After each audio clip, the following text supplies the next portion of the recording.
Good afternoon and welcome to all of you. Thank you for coming and thank you for making the time. And I'm so very grateful that you could come and come here for today. So today, Nicoletta and myself, we will be moderating together. And please remember your questions, audience. Some of the people will have to leave immediately after, but we will inform you which speaker leaves after. So you can ask the question if you have any questions, including the panel. If you have any questions for the speaker, you can ask instantaneously. But the rest of even those who are online, will be staying here the whole time. A short introduction of ourselves. For those who do not know SIA, that's the Swiss Impact Investment Association. So we are based out of Zug, but we exist and we are operational all over Switzerland. We are a globally known brand. And when we participate and organize an event, people like our esteemed audience comes from all over the world to participate. And celebrities, world leaders, political leaders, all. We are also the largest group of impact investors in Europe, and we are also expanding fast into Far East and Middle East.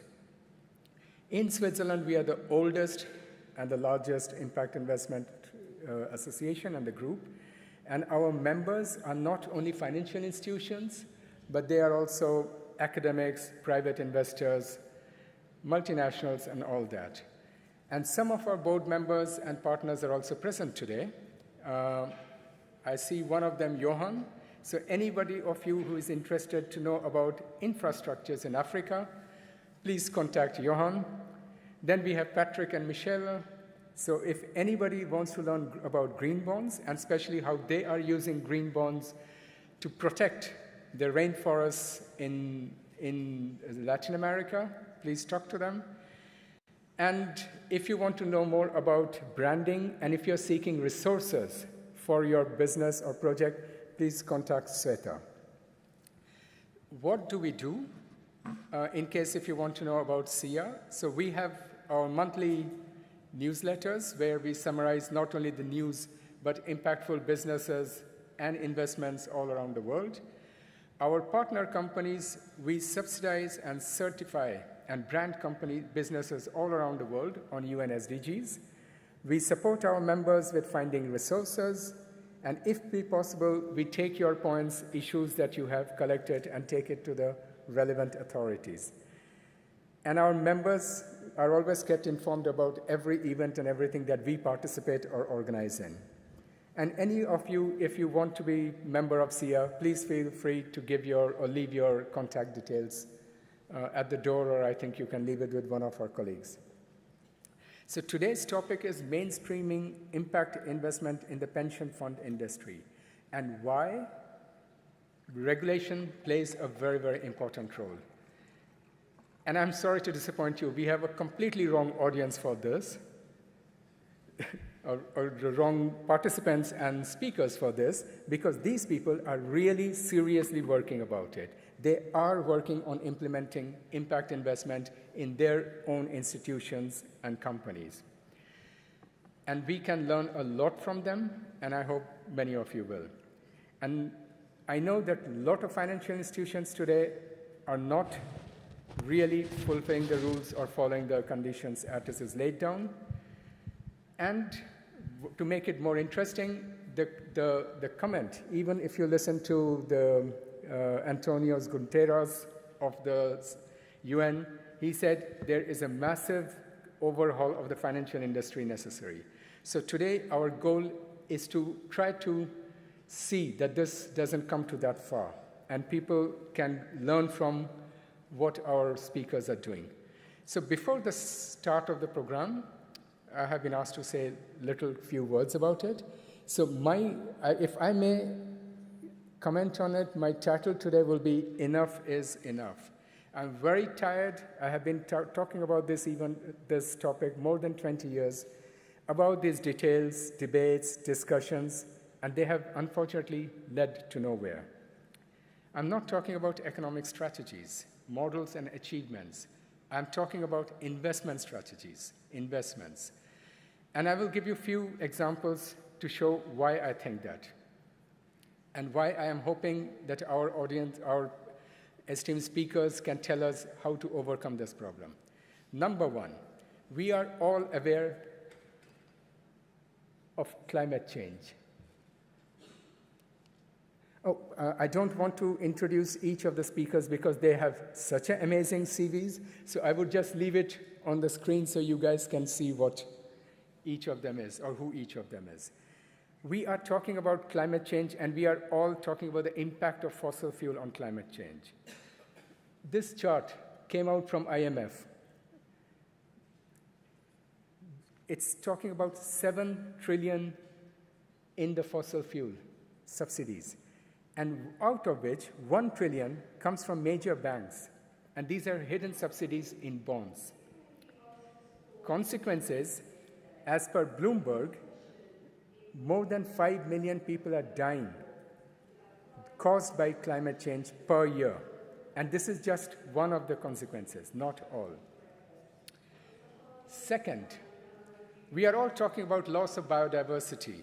And we are all speaking, talking, debating, discussing about the deforestation in the Amazon, which, coincidentally, has 30% of the world's biodiversity. Now, some of the statistics prove that we are destroying the Amazon 1.5 million hectares per year, which is around 150 acres per minute, or 113 football fields per minute. We also know that 80% of the deforestation of the Amazon is happening because of cattle ranching. And guess what? 2 years ago, there came a news in our newspapers, in the Dutch newspapers, that Dutch pension funds are one of the largest investors in companies like JBS, Marfrig, Minerga, which are directly responsible for this mass-scale deforestation. Now I come to something which is much more closer to my heart at this moment. We all know how many financial institutions and pension funds are following investment strategies with devastating impacts.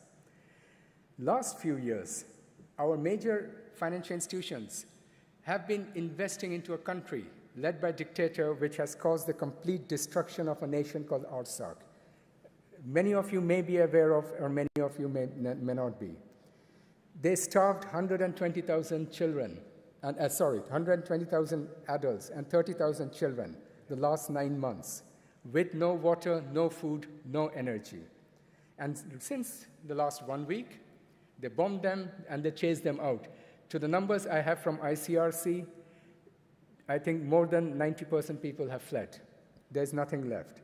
And we are absolutely silent and doing nothing. So I just want to quote Martin Luther King when he said, "Injustice anywhere is a threat to justice everywhere."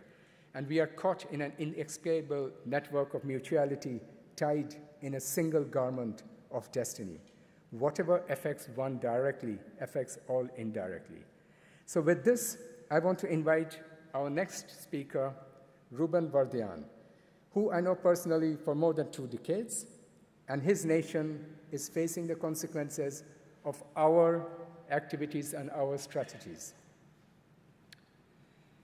You can read, he's a philanthrope, and he's world known for this, and he has done a lot. You can Google him, you can find everything about him.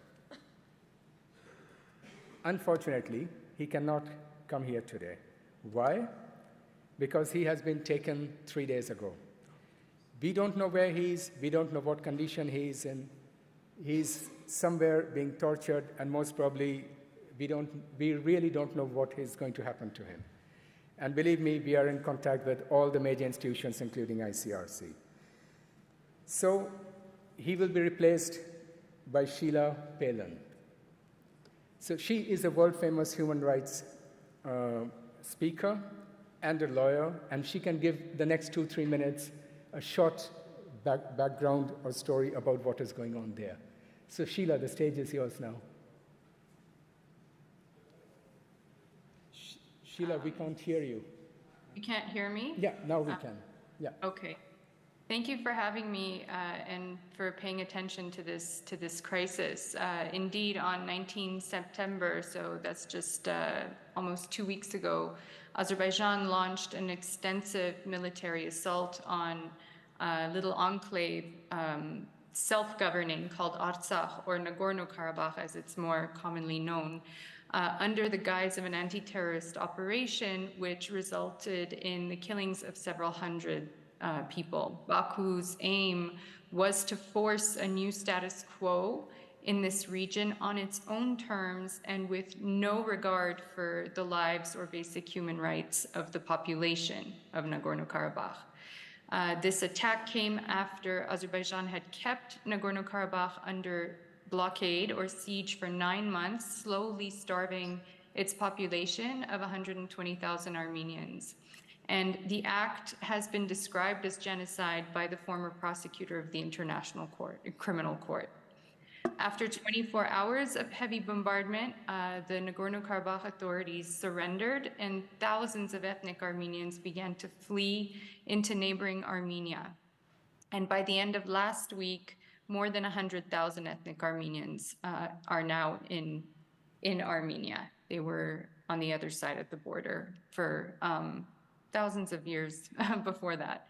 So their bodies were noticeably withered from having been slowly starved, and the UN recently went in there and found that there are maybe 50 to maximum 1,000 Armenians left. So the rest, many of them have been arrested, including Nagorno-Karabakh's former state minister and renowned humanitarian philanthropist, Ruben Vardanyan.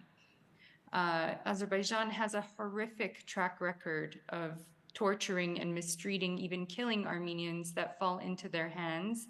They literally hate Armenians. Those who are arrested, there are more, they're all very much in danger, and they will be put through shambolic trials. The mass displacement of nearly the entire Armenian population was based on this, that they could never safely live under Azerbaijani rule.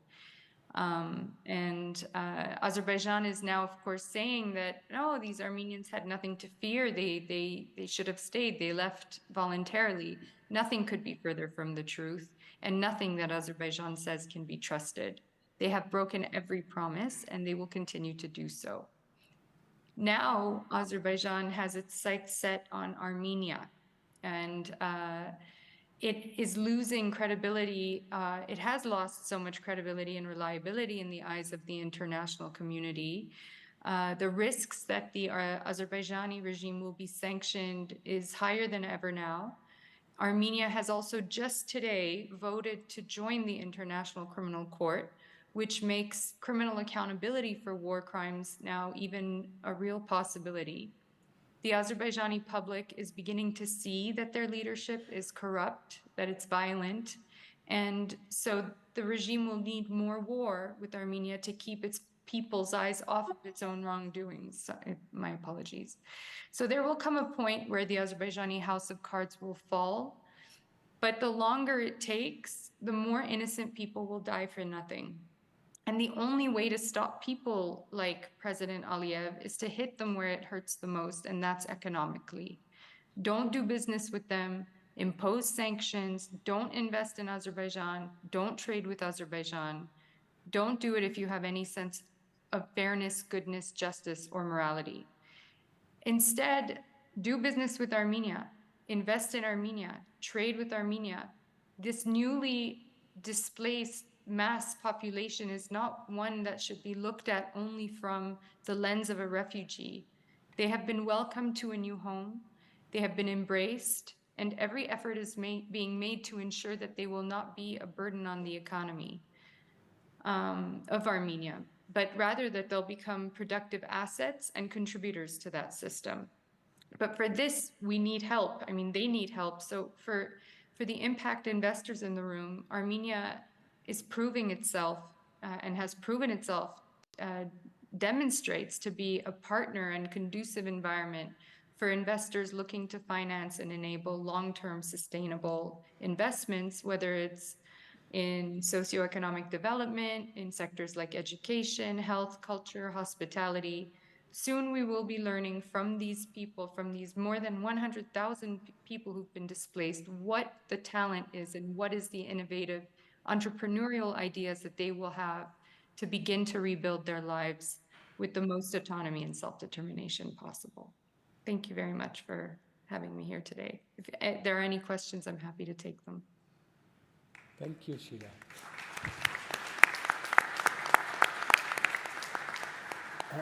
Sheila is one of the speakers who has to leave very fast. So if anybody has any questions, please come forward and you can ask it now. Sheila, before anybody asks a question, I am aware that EU Commission is considering sanctions. Also, ICRC and other organizations, even UN visited ARSAG yesterday, I think. What can the pension funds or the financial institutions, in your opinion, do something about this? I mean, I can't have a specific answer with respect to the pension funds per se, other than I think it's going to be a creative effort to try to find a way to hurt, like I said, Azerbaijan economically, so it doesn't have this added incentive to, or emboldened sense that it can get away with what it's doing, and in any way, shape, or form to support Armenia and these newly displaced people in whatever creative way that the fund can come up with, even if it's just through donations. I don't know if you can do that, but we're looking at reform here, and we're looking at trying to. We have to build the nation as well, because it's been very broken from a lot of aggression in the last couple of years. So, you know, your ideas are what we're looking for. I think that's the best answer I can give at the moment. Thank you, Sheila. Anybody has any questions? There's somebody in the back with a question. Can she get a microphone?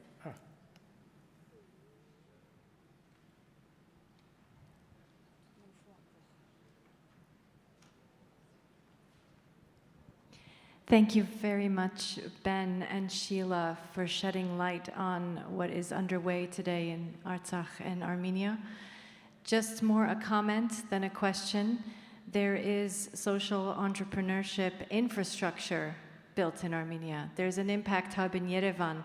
There was an impact hub variant in Artsakh, and there are other centers where the entrepreneurial spirit of the youth is being captured and profiled. I would encourage impact investors, venture philanthropists, and those who are moved by the current situation, and notably the situation that Ruben Vardanyan finds himself in today, which is absolutely dire, to look at the existing organizations, the networks on the ground. There's so many of us in this room and beyond in Geneva who can help point in the right direction. So I just wanted to add that comment with my deep gratitude to Sheila and Ben. Thank you. So with this, I hand it over to Nicoletta, who will now take over the rest of the program. Thank you. Good afternoon, everyone. I'm Dr. Nicoletta Catrini, and I'm the head of research and development at the Swiss Impact Investing Association.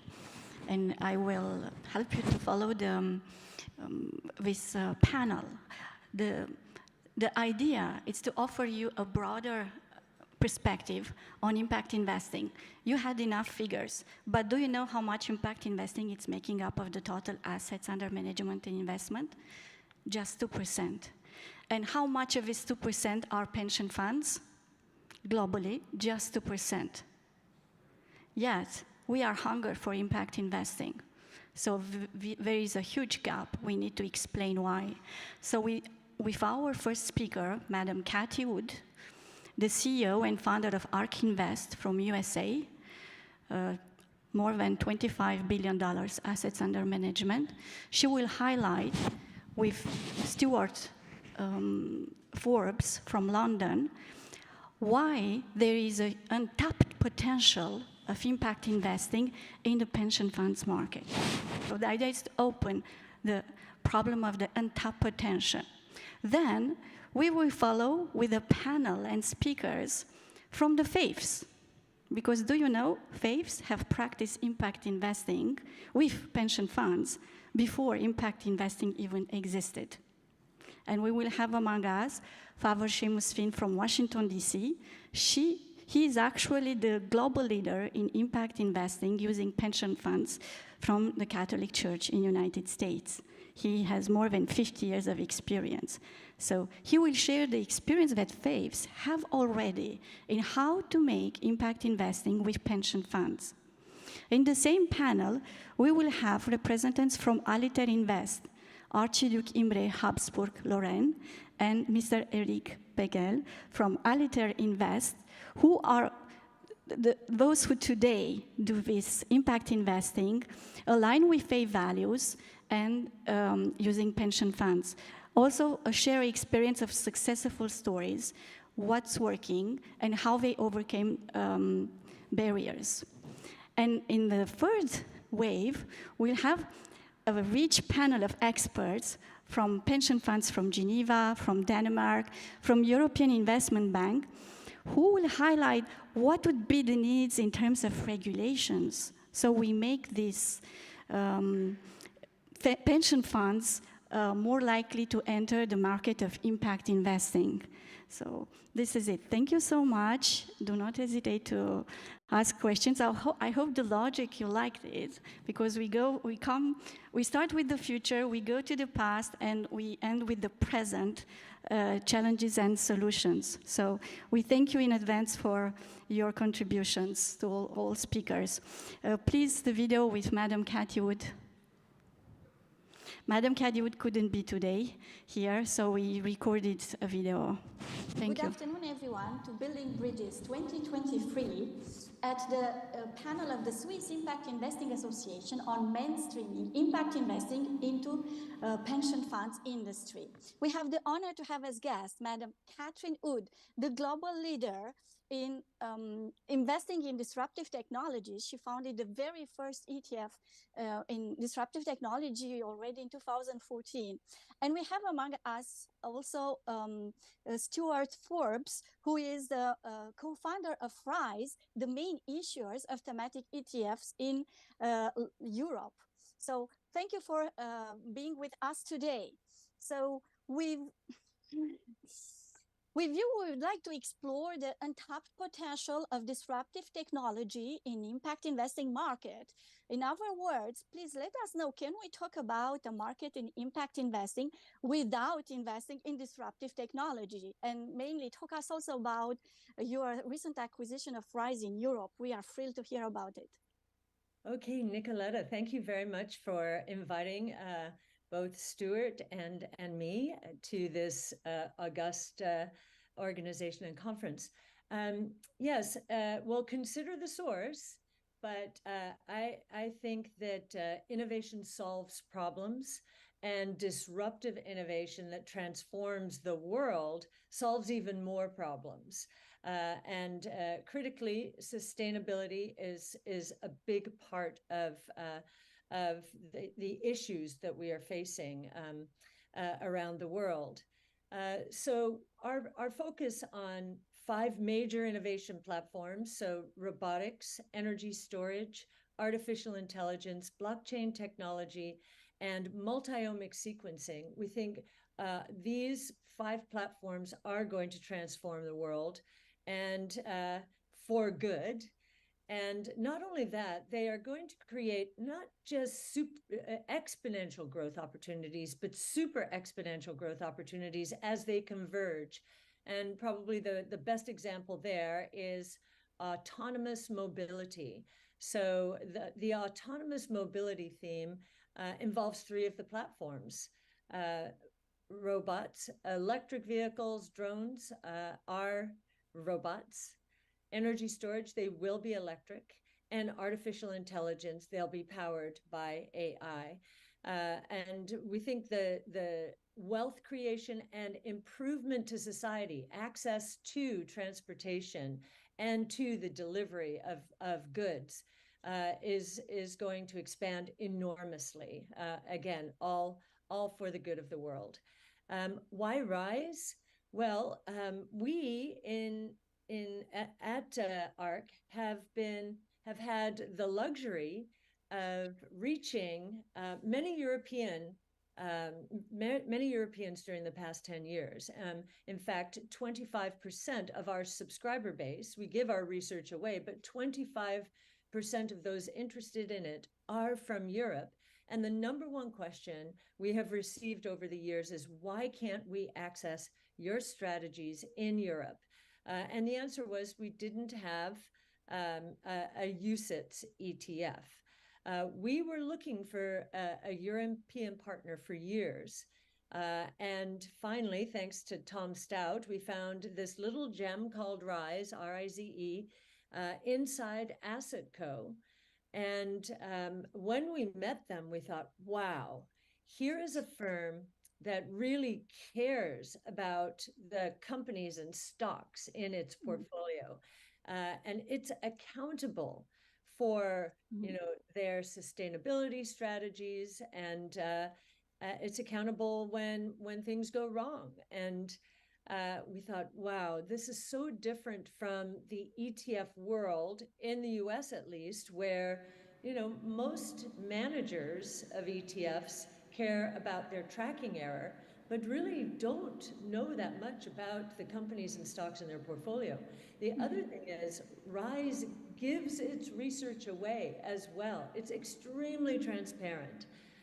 And I've always said, whether it's ESG or sustainability, ARC's disruptive innovation strategies are inherently, intrinsically Exactly. ESG and so forth. So I'd love to have Stuart talk a little bit about the journey to Article 9. And we actually found out about Article 9 through Japan, our partner. It's becoming very important to them as well. And the biggest surprise to me was, here, RISE, more than half of its portfolios are Article 9, even after the great cleansing last year. They did not have to change the designation of any of their funds. So perhaps, Stuart, you might like to talk about that a bit.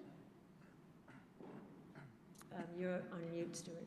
Yeah, so thanks for that intro there, Kathy. But yeah, I think the Article 9 space in Europe has been an area of focus for us as a firm. It's an area where we've obviously differentiated ourselves and spend a lot of time in Europe, not just talking about our own products and strategies, but also helping clients build their own Article 9 and Article 8 offerings, actually. So we've been sort of acting as a kind of consulting service for a lot of large private banks and clients across Europe. So and even in the Middle East as well. So it's been a really interesting journey. We actually predicted that huge, I would say, recategorization was going to happen a year before it did, because effectively, if you're licensing a third party's index for an Article 9 strategy, you have no input or control. You're just effectively a white label for someone else's IP and company selection process. So for us, what we could see there was it's going to be extremely difficult for people to actually comply with the SFDR sort of obligations, which are binding on the manager, not on the index provider that you might be licensing your index from. So, there's three sort of, critical components of a sustainable investment. One is it contributing to an environmental or social objective? Well, many people hadn't even defined how they calculate or determine that. They were just sort of investing in a thematic opportunity like clean energy without any sort of framework for assessing the impact of that, or even assessing the sustainable thematic purity of that. So that was the first thing.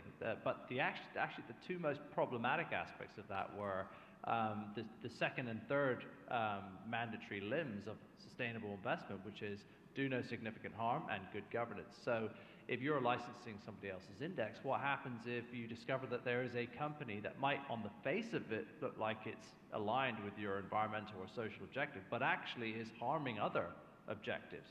For example, if you're investing in a company that is producing solar panels, but then you discover that that company is actually employing forced labor in a particular country. Now, this is a real example. There was a company where this actually happened.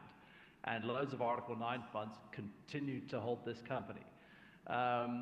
You have to eject that. You have to do something about it. You have to ensure that you have a mechanism to do that.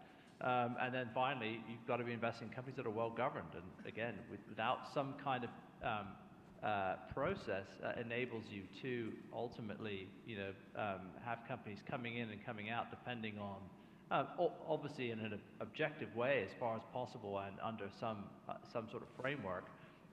Then you can't really comply, and that's why there was such a huge amount of downgrades, all blamed on the European Commission, of course, by all of these asset managers, which I don't think they should be allowed to get away with that. I think there needs to be some sort of reckoning there, because what happened was you had all these asset managers hoovering up billions and billions in assets across Article 8 and particularly Article 9. And then right at the last second, when that final deadline in December 2020 came in, they all recategorized their funds.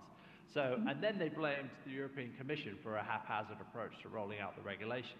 And whilst I have some sympathy for, the sort of back to front nature and the way that things have, SFDR has been rolled out versus company-specific regulation like CSRD, what I don't have sympathy with is the lack of, it's either a lack of planning, regulatory planning, or it's just a gamble. It's like, look, we'll figure it out later. Let's just hoover up the assets now and downgrade at the last minute, which is exactly what happened. So we obviously avoided that.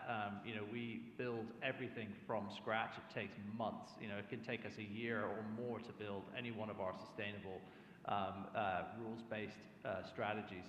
And obviously now with the acquisition, the opportunity to continue building and take what we're doing in conjunction with the wider global ARC team. Obviously, this is a global opportunity, and this is going to give us that now springboard Thank you so to take much. what we're doing in We Europe will need to and take it to more and here markets. you will find a full video on the website of for timing purposes. We need to keep the timing. You will find a full video on the website of the Swiss Impact Investing Association, and I really encourage you because we already saw big problems related to measurement, disclosure, and categorizations. And this is exactly where regulations enter and can bring some light about how we can have more clarification about that and not have the same situations like Stuart was just speaking about. So now we invite Father Seamus Finn, because if we talk about impact investing with pension funds, we really need to hear from churches. Father Seamus Finn, welcome. Thank you so much for being among us from Washington, D.C. Very good. Thank you. Morning, everyone, and good afternoon. Thanks for inviting me, and great to be with you. I'm presuming you can hear me okay. Just a few brief comments about our experience. I mean, in terms of, I'm part of a missionary congregation that's been around for a few hundred years. We've in about 48 countries around the world. And joining with our other colleagues in the religious community, mostly the Catholic, but also the ecumenical and broader faith communities, we started out going down this road in something that was called microfinance in the 60s and the 70s. Contrary to what Nicoletta said, I haven't been doing this for 50 years, but pretty close. Anyway, microfinance was built on the principle that our folks working on the ground level felt that they could lend something like $50 to a woman in Cochabamba or in Oruro in Bolivia or in Venezuela. And she, in her entrepreneurial, innovative ways, would be able to make that $50, first of all, finance her own projects, and indeed continue to grow and increase her business by engaging her neighbors, members of family, or friends. And so the microfinance business took off very well. We were later in the 80s and the 90s, saw a number of the larger European and US banks wanting to take over some of these microfinance institutions because they saw an opportunity. They saw an opportunity to grow their business and to expand. Secondly, I think from our engagement with corporations over 50 years through the Interfaith Center on Corporate Responsibility in New York, we have recognized our responsibility as shareholders to be active owners of those shares. And so we have taken up every opportunity to engage the management, engage the board of directors of those companies that we invest in, either by filing stockholder resolutions, which was our bread and butter approach, to actually engaging in proposing some solutions to some of the issues that we were learning about. To today, we have many roundtables with these businesses and many discussions around pressing social issues in different parts of the world. The third thing I want to emphasize is that nobody likes to be always a downer on issues and to be seen as somebody who's criticizing what's going on in the world. So around the year 2000, we especially became interested in saying, how can we deploy our capital and encourage others to deploy their capital to make a positive contribution to development in different corners of the world? And grateful to a number of different innovations, most especially things like the internet and communication and technology, we were able then to identify projects, identify funds, and identify sectors where we could deploy our capital and support the efforts of individuals and communities. And we have done it two ways. Sometimes we will do it in what we call a concessional investment. So where we are willing because we believe in the community, what they're trying to do, and in the people who are running it, so that we may invest and be happy to just simply get our capital back after 5 or 10 years, or indeed accept a return of 1 or 2%. That's a small piece of what we've been doing. Secondly, on the impact investing side, we have identified a number of funds in different regions of the world, actually across all continents, that have been developed by others that we have found to be trustworthy, whether it's in the area of agriculture, whether it's in the area of education, or in the area of medical care and things like that, that we can feel like we can deploy some of our capital that performs on an equal level with the other equity portfolio positions that we may hold. And so we're extremely happy that that has come along, and we've been joined by many other religious institutions and religious communities, and been able to, I think, invite others who have been hesitant about dipping their toe in the water on impact investing, whether it's pension funds, foundations, philanthropies, et cetera. And we look forward to continue to be a very important part of encouraging that to continue to grow. Thank you. Thank you so much, Father Seamus. So I hope this really opened to you the horizon on what can be done in impact investing with pension funds. And let's not forget the faiths to look upon their experience. We have a lot to learn.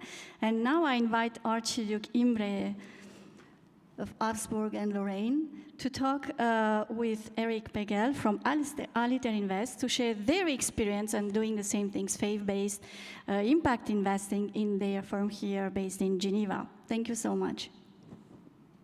Yes, thank you, Nicoletta. Can you hear me well? Yes. Yeah. Yes, perfect. Okay, well, thank you very much for this invitation. I'm very happy to be here with my colleague who is on site, Eric Behagel.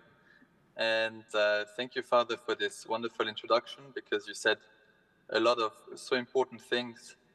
I'm very happy to be part of this adventure within our company to focus on ethical investments. I joined the family company in 2016 that my father started, and which is a multifamily office. And our clients said, we're fine with the financial aspect of our investments, but can we not do something more about the ethical part? Can we not invest also more in alignment with our convictions? And we happen to have quite a few congregation, financial, religious institutions, and private families. And so we started to do an audit on the market. And of course, we saw that there was a lot of ESG possibilities, ESG investment solutions, and the conclusion, to make it short, because I know that time is constrained, but the conclusion was that it's a step in the good direction, but we can do more. We can do more, especially as Christians and for Christian investors who not only have the E, the S, and the G, so the environment, the social, and the good governance aspect, but are judging conviction out of what we call the social doctrine of the church, which is a wonderful richness that the church offers to every person of goodwill, as the church says. And we thought, why don't we look a little bit at those principles and try to apply them to financial investments. So this is what we did, and we started investment solutions on the quoted market and unquoted market. And basically, of course, there's a part that we can exclude, what we don't want, but that's in a way the easy part. It could be, for example, controversial weapons. It could be the sectors of addiction. And of course, everything that's linked to bioethics and the dignity of the human person. This is already something that you don't see in the purely ESG solutions. So everything that's linked to protection of life, for instance, and that was very important for our clients. But then another dimension is what do we want to include? And we saw that on the market there is a tendency to look at the best-in-class approach. And we thought, okay, again, it's a good intention, but very often it favors the big fishes on the market. And why don't we look at how companies can increase and ameliorate over time in the sector of environment, in the sector of social, and the good governance. So to apply a best in effort approach. This was important to us. And then, of course, the engagement that Father Finn mentioned. We found it very difficult to apply this dimension because there's so many companies in the world, and it's difficult to follow them all and to get in touch with them. So of course there's proxy voting, but that's limited. And we try, especially my colleague Eric, to contact the people we have in portfolios, the companies we have in portfolios, and try to have a dialogue with them and tell them a little bit about the principles we represent through our investors, and to see if they can be sensitive to this. And we had some positive surprises sometimes, even from bigger groups. And then maybe the last dimension is the impact. Of course, in the quoted market, it's difficult to claim to have a real impact. Of course, you can do this engagement that we talked about, but we thought if we cannot have an impact as we would do on the private equity market or the private debt market, then we might as well share part of the returns and revenues of the investment solutions of the fund.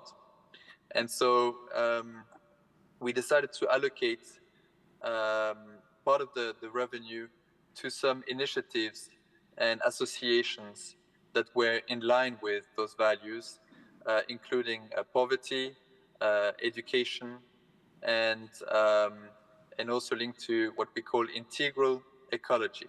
That is, of course, the environment, but to put the human person really in the center again.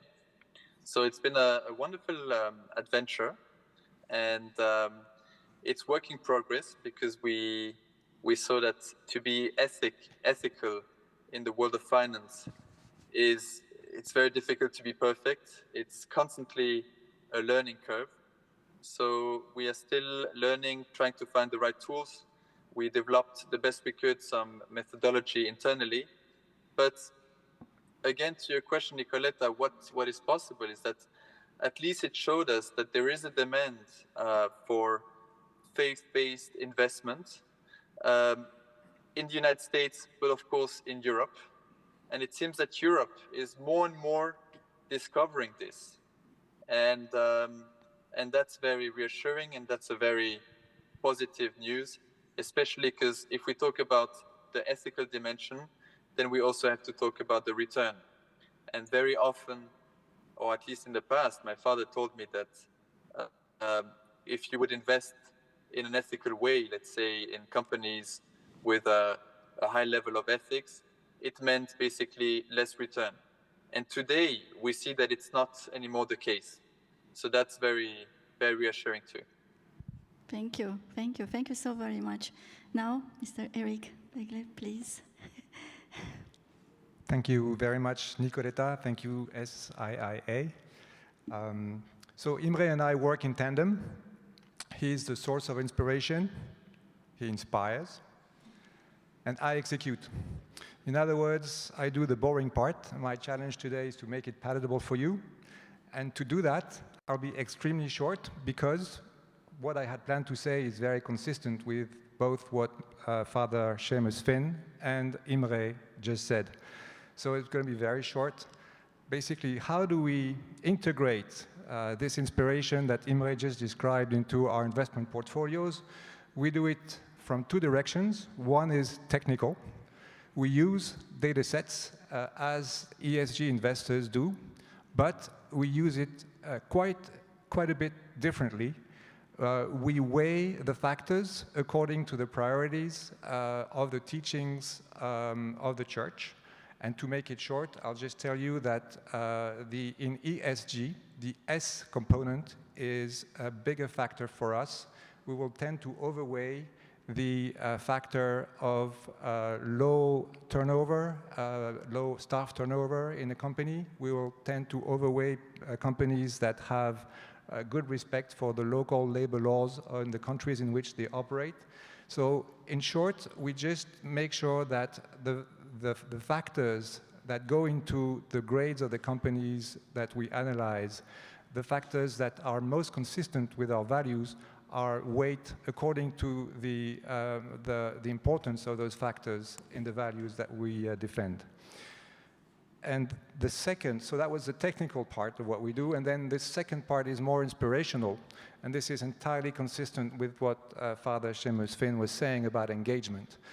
What we are seeing is we're seeing companies that have very, very good grades from an ESG perspective, and that are just doing things in a non-ethical way. And I just quote one very short example, which is a very well-known French healthcare company, which offers clinical care services. And we had a conversation with the CEO, who was certainly a very good person, and the company was very well ranked. But listening to the CEO, he was more of a financial controller than someone who was trying to inspire the idea that they were trying to make the world a better place and to basically help the people they were helping in their nursing homes. There was no humanity in the way this company was being managed. Year to date, this company is down 75%, and that goes to say that there is more to ESG than pure ESG. There is ESG, which we call with a soul, and that's what we're trying to implement in our portfolios. Thank you. Thank you so very much. So what we heard here, two, three words, the engagement and the change in the weighting in the equation of impact investing, human side has more weight than the others, without, of course, neglecting the return. I think this is something also from a future thinking point of view, because we talk, and last year I do remember here at Building Bridges, one of the main topic was measurement. How do we measure impact? How do we measure the E? It's a little bit more easier because it's climate, but in terms of social and governance, it becomes very difficult. And we heard from all speakers that there is a real problem. And we hope now with the next wave of speakers to have more clarity and light about how do you see this going on, what were your own experience in pension fund looking for impact investing, and in terms of regulation, where we should work on the calibration of this regulation to make this field expanding. Thank you so much. Please, Van. Thank you very much.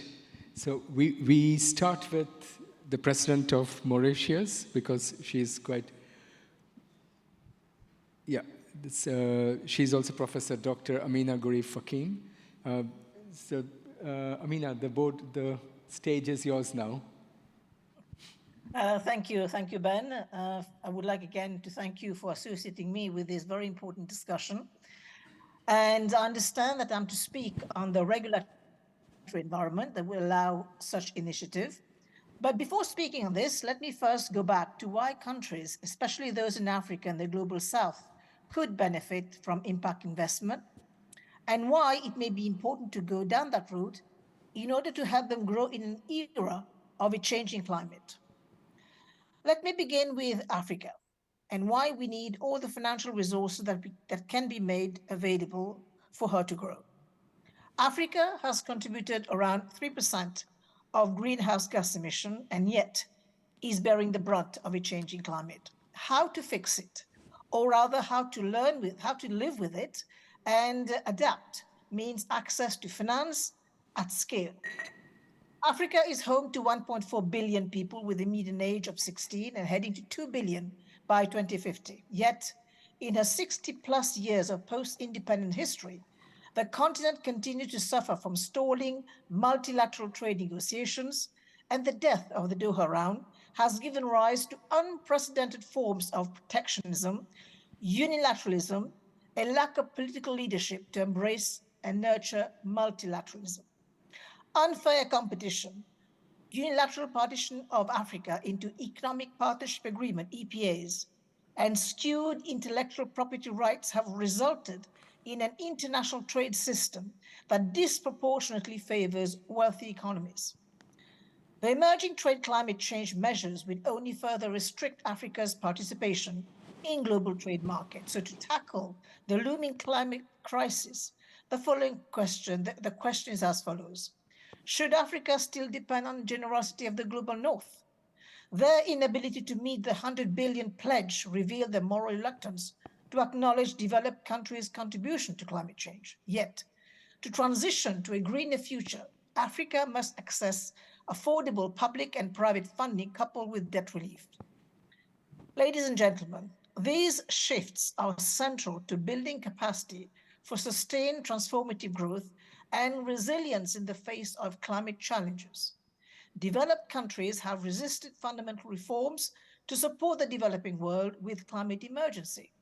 Innovative global development finance ecosystems are needed to unlock equitable international financing flows while preserving the fiscal sovereignty of developing countries to pursue development pathways unique to their circumstances and realities.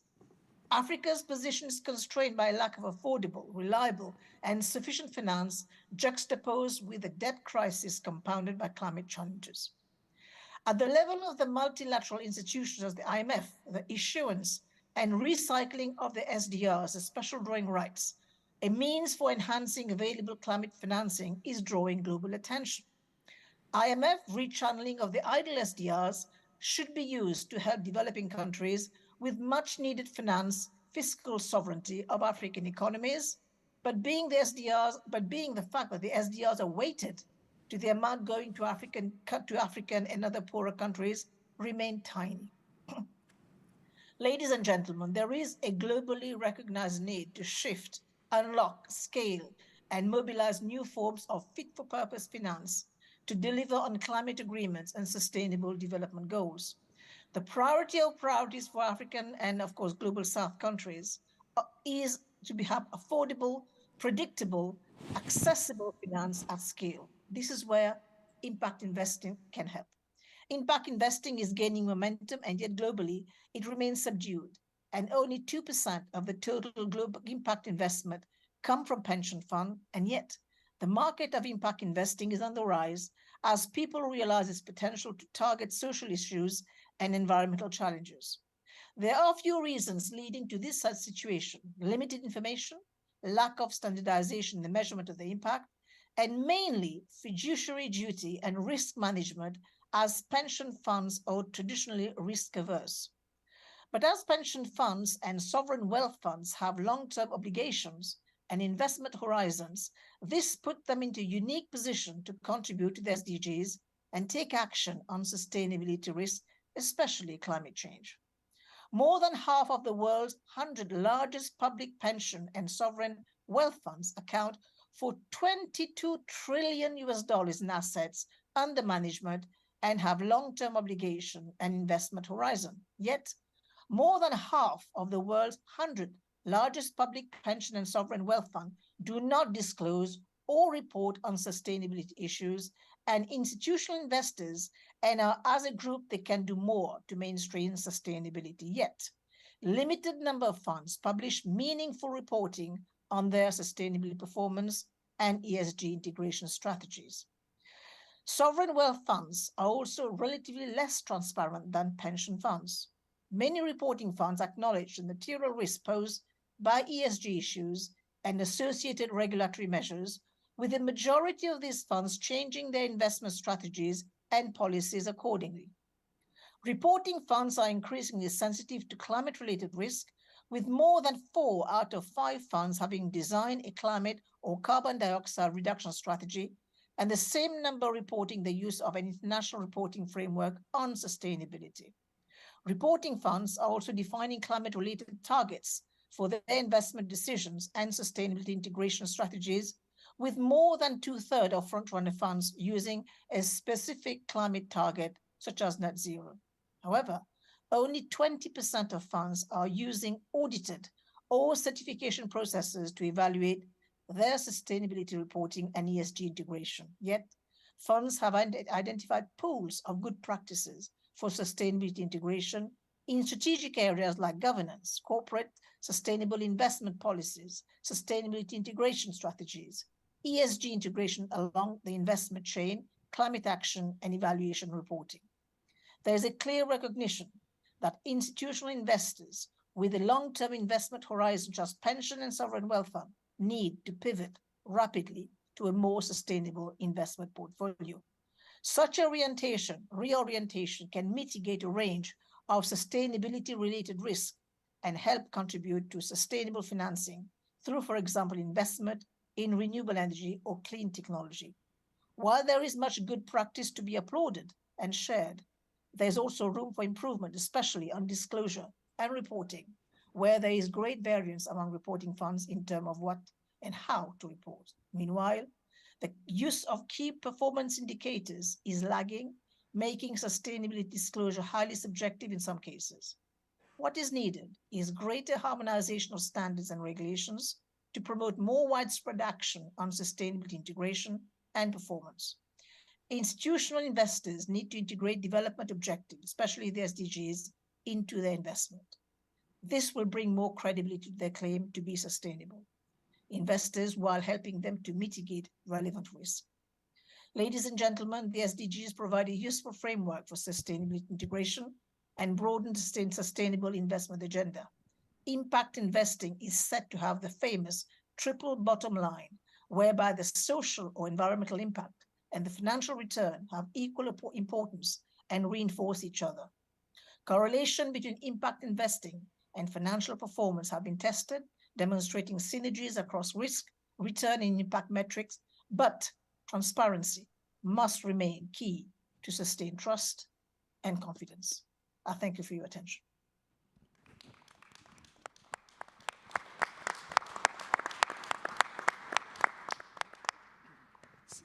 Thank you, Amina. Ladies and gentlemen, Amina will have to leave soon, so if you have any questions for her, please ask now. I just wanted to jump ahead before anybody asks. I was thinking of what Dr. Greg Hainan will say, because he's also talking from the point of view of regulations on pension funds and everything. What would be your advice to the pension funds? Because I think one of the issues that Africa has is the perception and the regulation, which is, I think, stopping a lot of pension funds in the Western world to invest in Africa. So what would be your advice to the pension funds? Unfortunately, Africa is not on the radar of many countries, of the powers which are at right now. And I think this is where there is a mistake, because I will posit this, because 40 years ago, the world didn't see China coming, and China came 40 years later.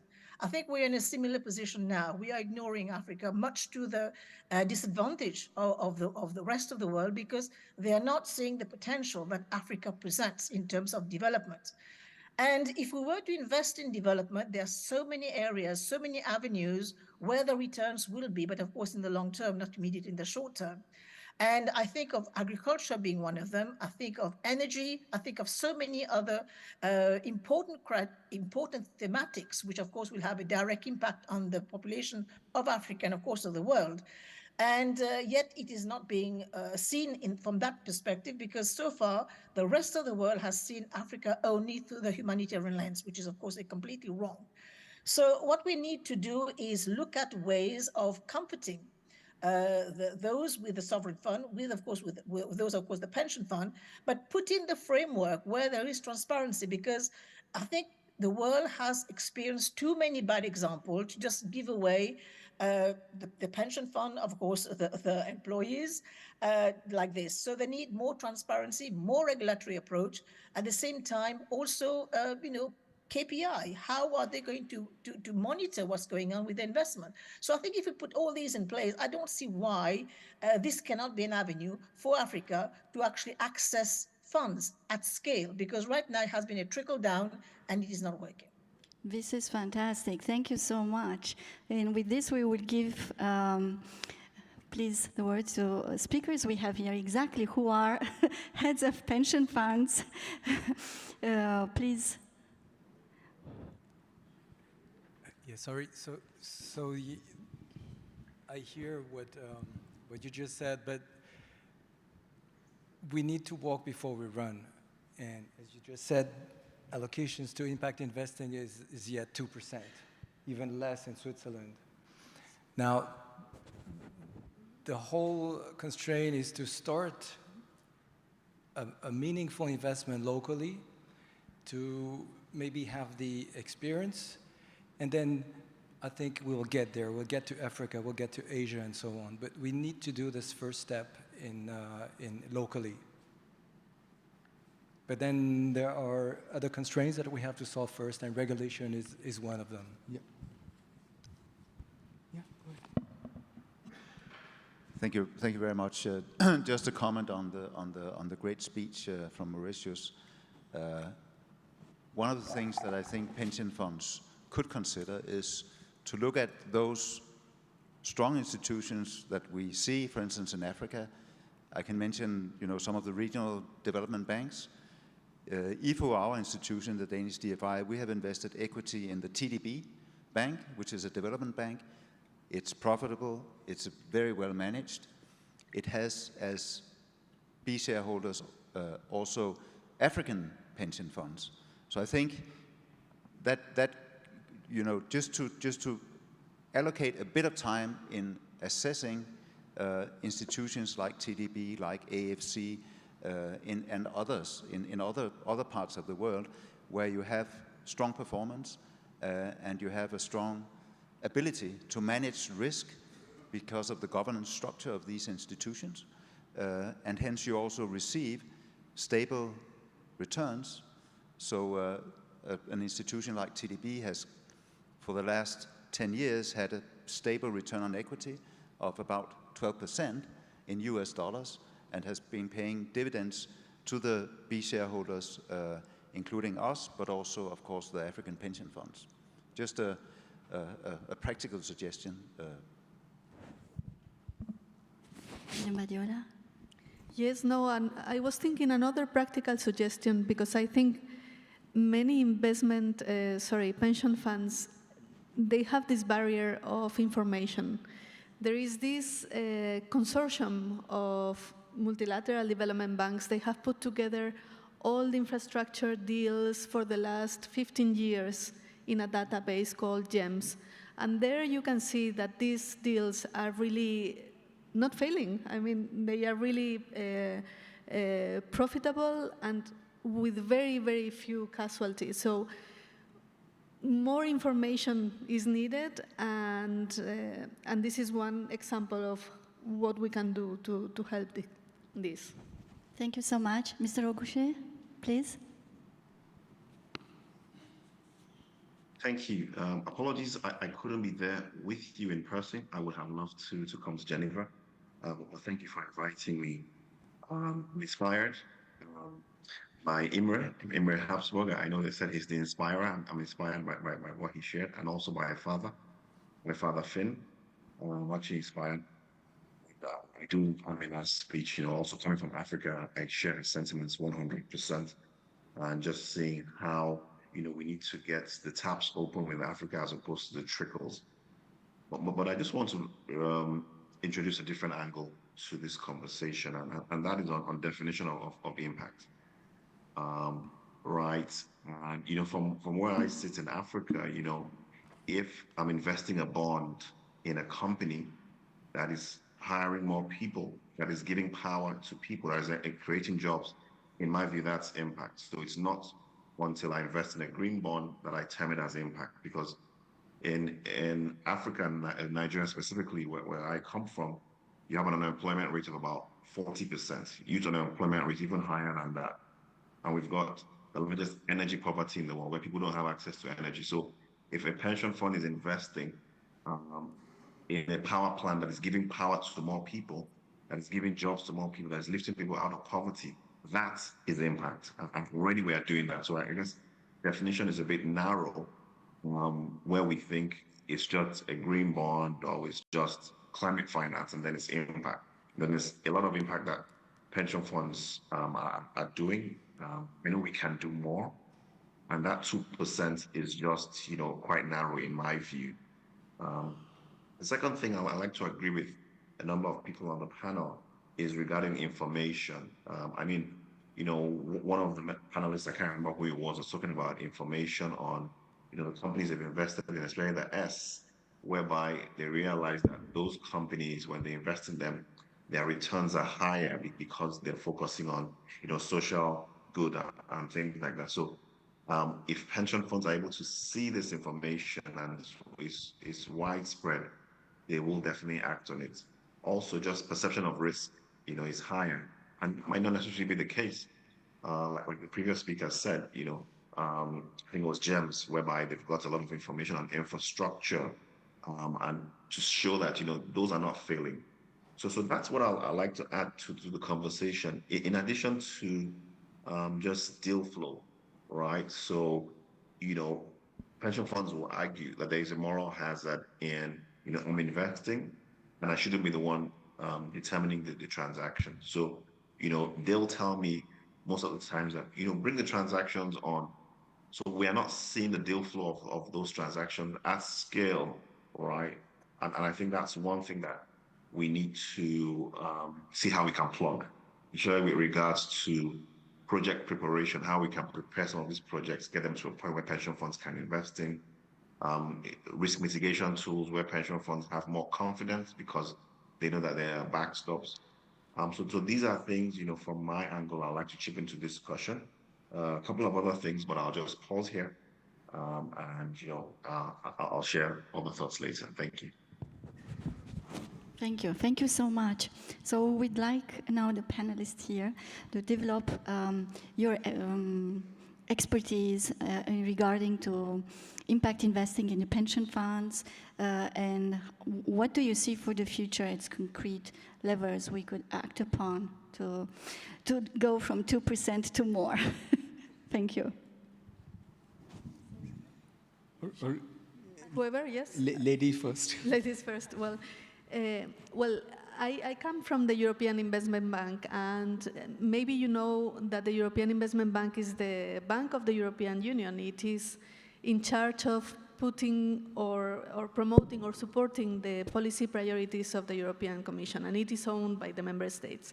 So from that perspective, we are a policy-driven bank, and saying this, we have been a purposeful investment partner from the very beginning. And if this can equate to impact, then we are an impact financier. I'm going to share with you a little bit the journey, why the EIB shifted into becoming the European Climate Bank only recently in year 2020.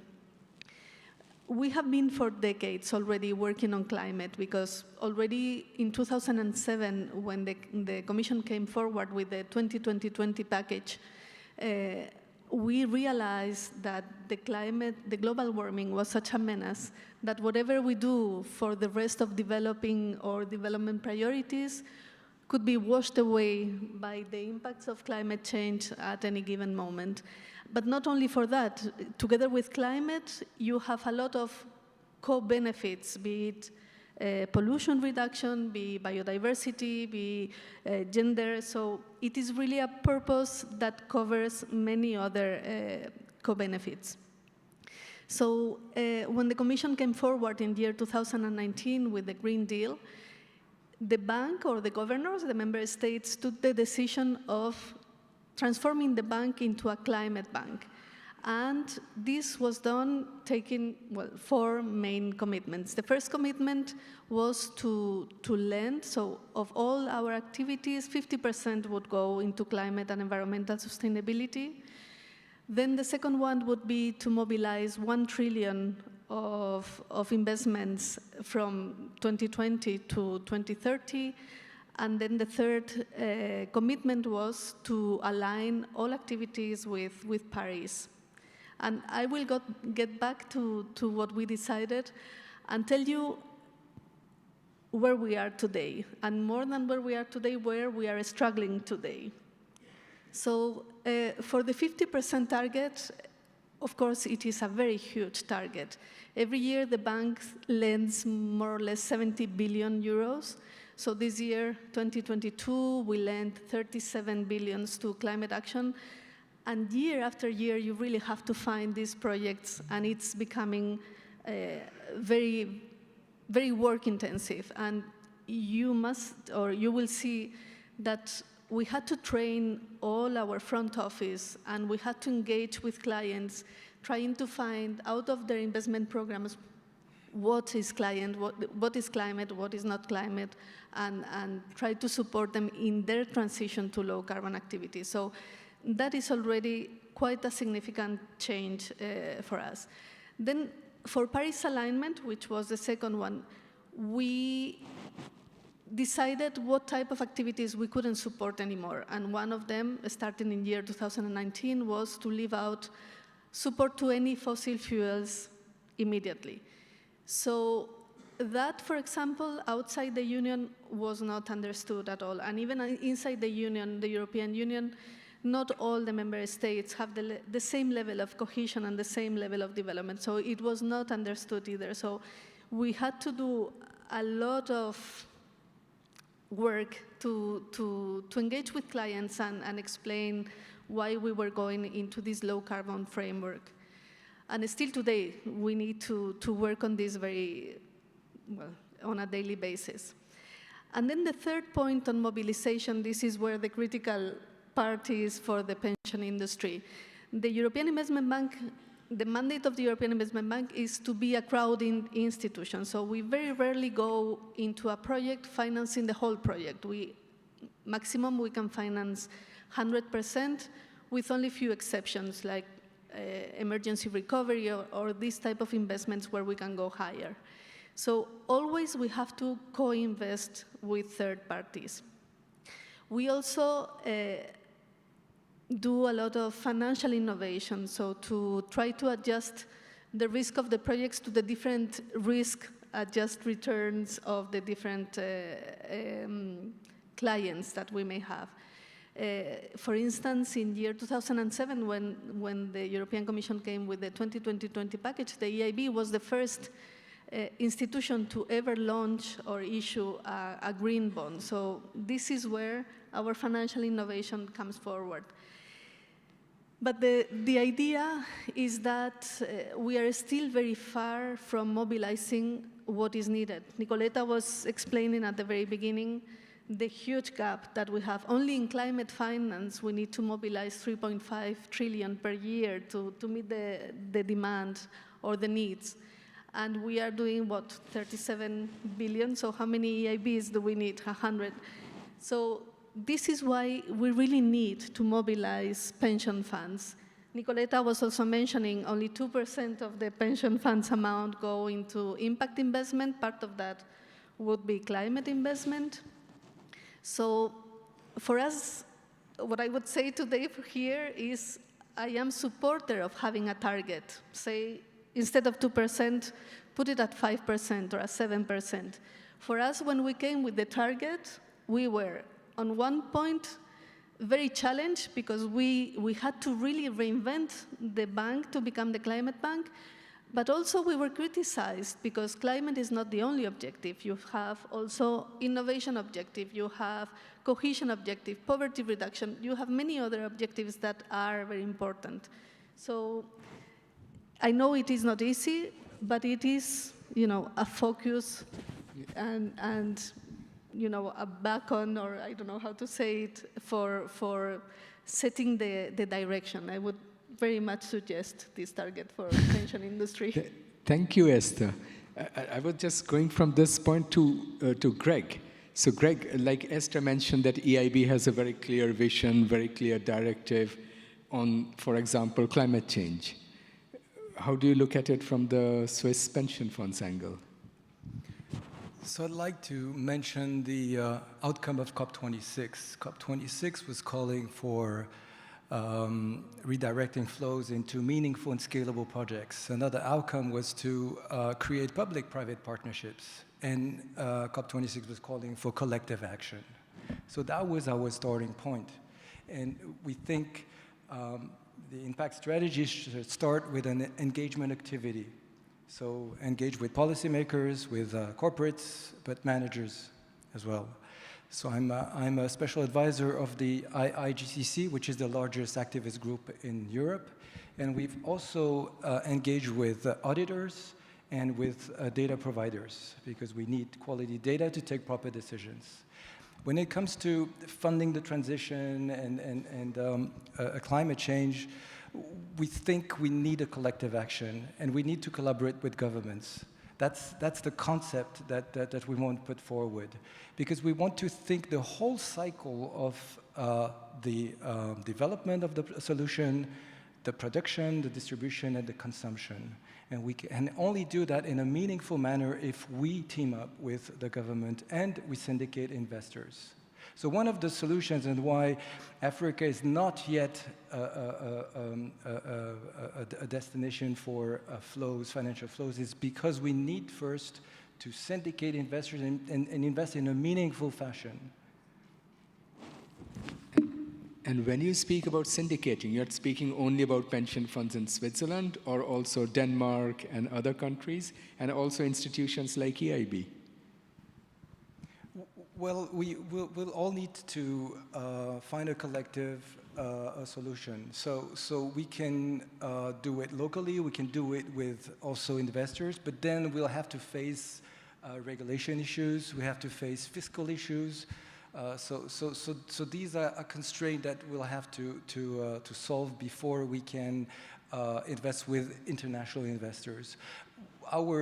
The aim is to create a model that can be replicated elsewhere, but also, co-investing is the solution that we want to prioritize. Thank you. And Motem, are you also considering thinking in the same line, or you guys are already doing it? So at IFO, we are an impact investor. So when we look at an investment opportunity, we say it has to have impact. Then we look at the financial return. It also has to be a commercial investment. We are now raising a fund, we call it the SDG Equity Fund, trying to get Danish pension funds especially, but also other private investors on board. This is a fund that will invest in equity. We're seeking to raise about 700 million euros. It's going to be an Article 9 compliant fund. So we have, over the years, also worked hard to understand what is impact, how do we measure it, how do we document it. This fundraise that we are in the middle of now is based on the first SDG equity fund, which we have invested, where we also had about a little less than 700 billion, of which 60% came from Danish pension funds. So we were in a quite privileged situation that the Danish pension funds were entrusting a lot of capital for us, maybe not a lot of their capital, but for us it was a lot of capital, and it was said here, you have to start small, even though 700 million euros is also a significant amount of money. We've managed to invest all this, and now we have also managed to exit a few investments. We had an investment in energy, renewable energy, a distributed energy company working out of Nigeria, where we not only created a lot of impact in terms of climate and help the company scale, but we're also able to exit to a private investor for even more scale of the impact. So the public-private partnership is important to create the regulatory environments that would allow, for instance, on-grid power purchasing agreements that would help de-risk the investments. But there are also investment opportunities that we are looking at, which can be done under the given regulatory environment. Because we have to do both. We have to look at the regulatory environment, both as they pertain to the pension funds, institutional investors in our own markets, because looking at the global risk, it may be that we are not calculating the systemic risk in the right way with the regulations we have nowadays, but also, of course, the regulations in the markets that we are operating in, just as we are doing in our own countries, constantly trying to reform and having public-private engagement to understand, where is the common ground. So it's a collective effort at the global level, at the country level, at the regional level, between DFIs and multilateral banks like EIB, who have an impact mandate and rely and have been entrusted with a lot of capital from the governments, from the citizens of the countries, with the pension funds, which are managing on behalf of their members a lot of funds. It has to be a collective effort. One thing I think which could be done more, but we already see it, is that we need to share risk. So that's also a collective effort. So we need more insurances, more guarantees. We see the European Union has, taken a big step, allocating 13 billion euros to provide guarantees to help mobilize private investors and other investors into the emerging and developing markets. EIB has worked with this for a long time. We are also entering this business to try and do our small bit from where we are to continue that track. But sovereign governments, strong, rich, empowered people and governments and pension funds needs to see what they can to share more risk so that we can help develop and help achieve the goals of the climate agreement in Paris and also the SDGs. Thank you. Thank you. We seem to be running out of time. Only I'm extremely intrigued now about Greg, if you can share some numbers, like because what Morten mentioned is very clear about shared risk. That's also what you are speaking about. I think that's one of the angles of why you are planning to consolidate. But can you share some numbers about how much is the Swiss pension funds investing, or you'd see going ahead invest in impact investment? Well, difficult at this stage to give clear numbers. I think I'm so optimistic because I see impact investing. I think this industry, this trend is going to last for the next 50 years. If you look at just to give you an image of the set of opportunities, if you classify the sectors of the economy, you have the sectors in transition, the sectors phasing out, the all green and the fourth industrial revolution.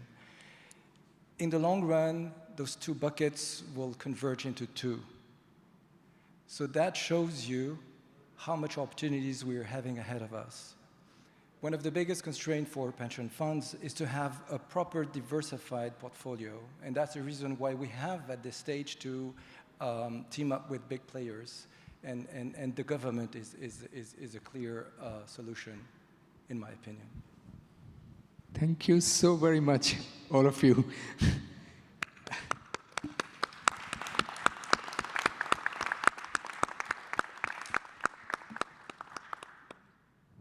Nicolette, you take it over.